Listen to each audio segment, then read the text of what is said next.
إن الذين آمنوا والذين هادوا والنصارى والصابئين من آمن بالله واليوم الآخر وعمل صالحا فلهم أجرهم عند ربهم ولا خوف عليهم ولا هم يحزنون۔ یقین جانو کہ نبی عربی کو ماننے والے ہوں یا یہودی، عیسائی ہوں یا صابی، جو بھی اللہ اور روز آخر پر ایمان لائے گا اور نیک عمل کرے گا، اس کا اجر اس کے رب کے پاس ہے اور اس کے لیے کسی خوف اور رنج کا موقع نہیں ہے۔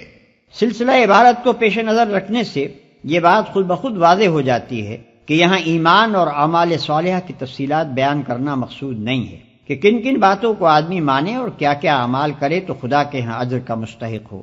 یہ چیزیں اپنے اپنے موقع پر تفصیل کے ساتھ آئیں گی۔ یہاں تو یہودیوں کے اس ذوم باطل کی تردید مقصود ہے کہ وہ صرف یہودی گروہ کو نجات کا اجارہ دار سمجھتے تھے۔ وہ اس خیال خام میں مبتلا تھے کہ ان کے گروہ سے اللہ کا کوئی خاص رشتہ ہے جو دوسرے انسانوں سے نہیں ہے، لہذا جو ان کے گروہ سے تعلق رکھتا ہے وہ خواہ اعمال اور عقائد کے لحاظ سے کیسا ہی ہو، بہرحال نجات اس کے لیے مقدر ہے، اور باقی تمام انسان جو ان کے گروہ سے باہر ہیں وہ صرف جہنم کا ایندھن بننے کے لیے پیدا ہوئے ہیں۔ اس غلط فہمی کو دور کرنے کے لیے فرمایا جا رہا ہے کہ اللہ کے ہاں اصل چیز تمہاری یہ گروہ بندیاں نہیں ہیں، بلکہ وہاں جو کچھ اعتبار ہے وہ ایمان اور عمل صالح کا ہے۔ جو انسان بھی یہ چیز لے کر حاضر ہوگا وہ اپنے رب سے اپنا اجر پائے گا۔ خدا کے ہاں فیصلہ آدمی کی صفات پر ہوگا، نہ کہ تمہاری مردم شماری کے رجسٹروں پر۔ وَإِذْ أَخَذْنَا مِيثَاقَكُمْ وَرَفَعْنَا فَوْقَكُمُ الطُّورَ خُذُوا مَا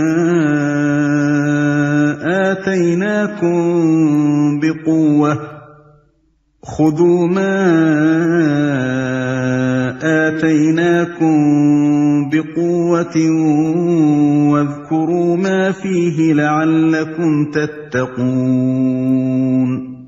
یاد کرو وہ وقت جب ہم نے طور کو تم پر اٹھا کر تم سے پختہ عہد لیا تھا اور کہا تھا کہ جو کتاب ہم تمہیں دے رہے ہیں اسے مضبوطی کے ساتھ تھامنا اور جو احکام و ہدایات اس میں درج ہیں انہیں یاد رکھنا۔ اسی ذریعے سے توقع کی جا سکتی ہے کہ تم تقوی کی روش پر چل سکو گے۔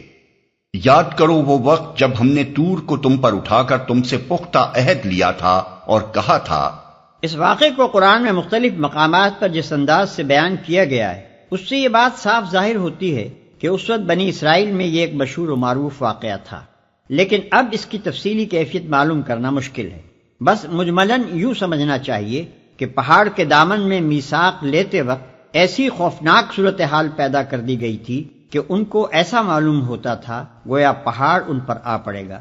ایسا ہی کچھ نقشہ سورہ اعراف آیت 171 میں کھینچا گیا۔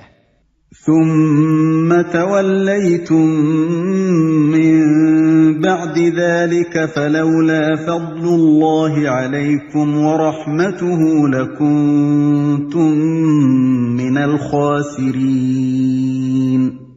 مگر اس کے بعد تم اپنے عہد سے پھر گئے، اس پر بھی اللہ کے فضل اور اس کی رحمت نے تمہارا ساتھ نہ چھوڑا، ورنہ تم کبھی کے تباہ ہو چکے ہوتے۔ وَلَقَدْ عَلِمْتُمُ الَّذِينَ اعْتَدَوْا مِنكُمْ فِي السَّبْتِ فَقُلْنَا لَهُمْ كُونُوا قِرَدَةً خَاسِئِينَ۔ پھر تمہیں اپنی قوم کے ان لوگوں کا قصہ تو معلوم ہی ہے جنہوں نے سبت کا قانون توڑا تھا، ہم نے انہیں کہہ دیا کہ بندر بن جاؤ اور اس حال میں رہو کہ ہر طرف سے تم پر دھتکار پھٹکار پڑے۔ پھر تمہیں اپنی قوم کے ان لوگوں کا قصہ تو معلوم ہی ہے جنہوں نے سبت کا قانون توڑا تھا۔ سبت یعنی ہفتے کا دن۔ بنی اسرائیل کے لیے یہ قانون مقرر کیا گیا تھا کہ وہ ہفتے کو آرام اور عبادت کے لیے مخصوص رکھیں۔ اس روز کسی قسم کا دنیاوی کام حتیٰ کہ کھانا پکانے کا کام بھی نہ خود کریں نہ اپنے خادموں سے لیں۔ اس باب میں یہاں تک تاکیدی احکام تھے کہ جو شخص اس مقدس دن کی حرمت کو توڑے وہ واجب القتل ہے۔ ملاحظہ ہو خروج باب 31 آیت 12 اور 17۔ لیکن جب بنی اسرائیل پر اخلاقی و دینی انحطاط کا دور آیا تو وہ علل اعلان سبت کی بے حرمتی کرنے لگے، حتیٰ کہ ان کے شہروں میں کھلے بندوں سبت کے روز تجارت ہونے لگی۔ ہر طرف سے تم پر دھتکار پھٹکار پڑے۔ اس واقعے کی تفصیل آگے سورہ اعراف رکوع 21 میں آتی ہے۔ ان کے بندر بنائے جانے کی کیفیت میں اختلاف ہے۔ بعض یہ سمجھتے ہیں کہ ان کی جسمانی ہیئت بگاڑ کر بندروں کی سی کر دی گئی تھی، اور بعض اس کے یہ معنی لیتے ہیں کہ ان میں بندروں کی سی صفات پیدا ہو گئی تھیں، لیکن قرآن کے الفاظ اور انداز بیان سے ایسا ہی معلوم ہوتا ہے کہ یہ مسخ اخلاقی نہیں بلکہ جسمانی تھا۔ میرے نزدیک قرین قیاس یہ ہے کہ ان کے دماغ بعینہ ہی اسی حال پر رہنے دیے گئے ہوں گے جس میں وہ پہلے تھے، اور جسم مسخ ہو کر بندروں کیسے ہو گئے ہوں گے۔ فَجَعَلْنَاهَا نَكَالًا لِمَا بَيْنَ يَدَيْهَا وَمَا خَلْفَهَا وَمَوْعِظَةً لِلْمُتَّقِينَ۔ اس طرح ہم نے ان کے انجام کو اس زمانے کے لوگوں اور بعد کی آنے والی نسلوں کے لیے عبرت اور ڈرنے والوں کے لیے نصیحت بنا کر چھوڑا۔ وَإِذْ قَالَ مُوسَىٰ لِقَوْمِهِ إِنَّ اللَّهَ يَأْمُرُكُمْ أَن تَذْبَحُوا بَقَرَةً قَالُوا أَتَتَّخِذُنَا هُزُوًا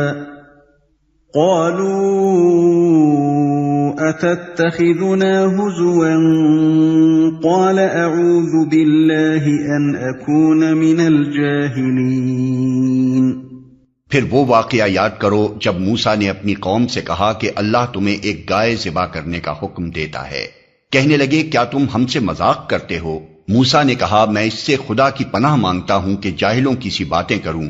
قالوا ادع لنا ربك يبين لنا ما هي قال إنه يقول إنها بقرة لا فارض ولا بكر عوان بين ذلك فافعلوا ما تؤمرون۔ بولے اچھا اپنے رب سے درخواست کرو کہ وہ ہمیں اس گائے کی کچھ تفصیل بتائے۔ موسیٰ نے کہا اللہ کا ارشاد ہے کہ وہ ایسی گائے ہونی چاہیے جو نہ بوڑھی ہو نہ بچیا بلکہ اوسط عمر کی ہو، لہٰذا جو حکم دیا جاتا ہے اس کی تعمیل کرو۔ قالوا ادع لنا ربك يبين لنا ما لونها قال إنه يقول إنها بقرة صفراء فاقع لونها تسر الناظرين۔ پھر کہنے لگے اپنے رب سے یہ اور پوچھ دو کہ اس کا رنگ کیسا ہو۔ موسیٰ نے کہا وہ فرماتا ہے زرد رنگ کی گائے ہونی چاہیے جس کا رنگ ایسا شوخ ہو کہ دیکھنے والوں کا جی خوش ہو جائے۔ قالوا ادع لنا ربك يبين لنا ما هي إن البقرة شابه علينا وإنا إن شاء الله لمهتدون۔ پھر بولے اپنے رب سے صاف صاف پوچھ کر بتاؤ کیسی گائے مطلوب ہے، ہمیں اس کی تعیین میں اشتباہ ہو گیا ہے، اللہ نے چاہا تو ہم اس کا پتہ پا لیں گے۔